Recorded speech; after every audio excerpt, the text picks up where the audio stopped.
Assalamualaikum warahmatullahi wabarakatuh.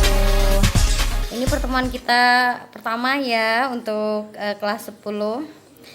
Hari ini kita akan belajar tentang memahami teks laporan hasil observasi. Sebetulnya apa sih yang dimaksud dengan teks laporan hasil observasi? Baik, yuk kita tengok. Nah, sebelum kita ke materi, coba deh kita perhatikan, kita baca teks yang ada di dalam layar ini tentang wayang, begitu ya. Kira-kira ini termasuk teks apa ya? Oke, baik, saya bacakan ya. Wayang adalah seni pertunjukan yang telah ditetapkan sebagai warisan budaya asli Indonesia. UNESCO, lembaga yang mengurusi kebudayaan dari PBB, pada 7 November 2003 menetapkan wayang sebagai pertunjukan bayangan boneka tersohor berasal dari Indonesia. Wow, ternyata kita punya budaya yang luar biasa, sudah tersohor ya di Indonesia. Oke, baik, silahkan dibaca sambil dipahami begitu ya. Kira-kira ini termasuk teks apa begitu.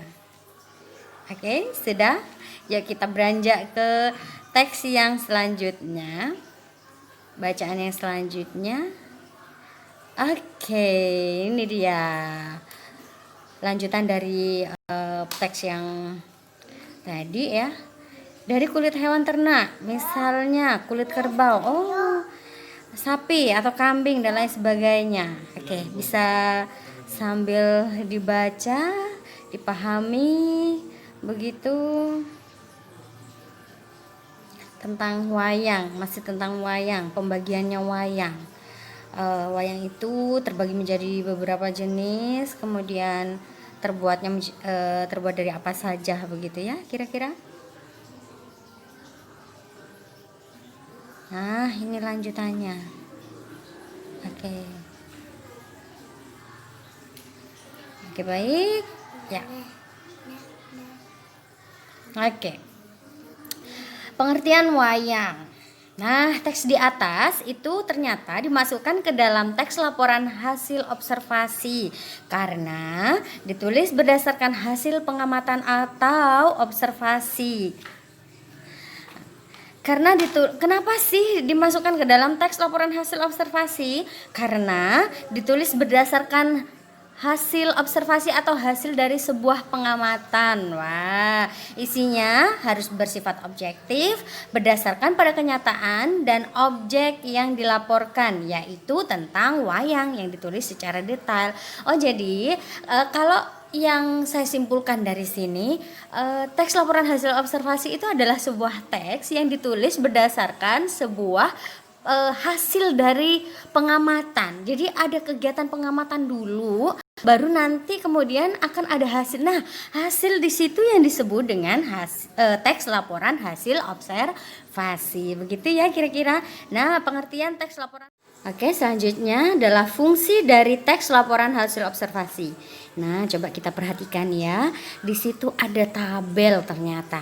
Tabelnya di situ ada judul teks yang isinya di situ ada wayang, judul teks yang tadi yang sudah kita baca dan kita perhatikan ya.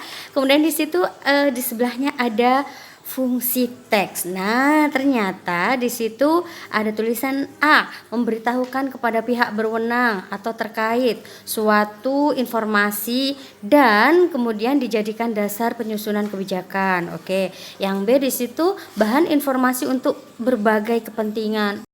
Ternyata teks laporan hasil observasi itu memiliki banyak fungsi ya. Satu yaitu dia sebagai media informasi atau dia memberitahukan baik itu kepada pihak berwenang atau pihak yang terkait dengan informasi yang berkepentingan dengan terkait dengan wayang tersebut ataupun kepada masyarakat sehingga masyarakat itu bisa tahu, bisa mengenal oh ternyata wayang itu berasal dari Indonesia dan sudah tersohor di mancanegara begitu ya, dan Wayang itu memiliki beberapa jenis yang terbuat dari A, B, C, dan E begitu kira-kira. Wow, ternyata banyak sekali ya manfaat dari teks laporan hasil observasi ini. Nah, di situ ada tulisan juga ya, ada keterangan di sini fungsi teks laporan hasil observasi. Teks laporan hasil observasi dimaksudkan untuk memberitahukan atau menjelaskan kegiatan pengamatan yang telah dilakukan. Hasil observasi terhadap suatu objek juga dapat berfungsi untuk memberitahukan kepada pihak berwenang atau terkait suatu informasi. Selanjutnya, informasi tersebut dapat dijadikan sebagai dasar penyusunan sebuah kebijakan. Nah, dari informasi tersebut ternyata misal ada pemerintah atau misal pihak-pihak yang terkait itu nanti kebijakannya yang cocok seperti ini karena adanya media atau adanya informasi terkait dengan wayang itu tadi, begitu ya. Selain itu, banyak teks laporan hasil observasi yang dapat dijadikan bahan informasi atau berbagai kepentingan. Teks laporan hasil observasi secara umum juga berfungsi sebagai alat pendokumentasian suatu objek atau suatu kegiatan. Nah, melalui kegiatan tersebut, melalui pengamatan tersebut, kita juga dapat mendokumentasikan atau menyimpan gitu ya kira-kira ya. Kalau kita sudah atau menjadi bukti kalau kita sudah pernah melakukan sebuah pengamatan begitu kira-kira. Nah, sampai jumpa di pertemuan berikutnya. Semangat selalu, sehat selalu. Terima kasih. Assalamualaikum warahmatullahi wabarakatuh.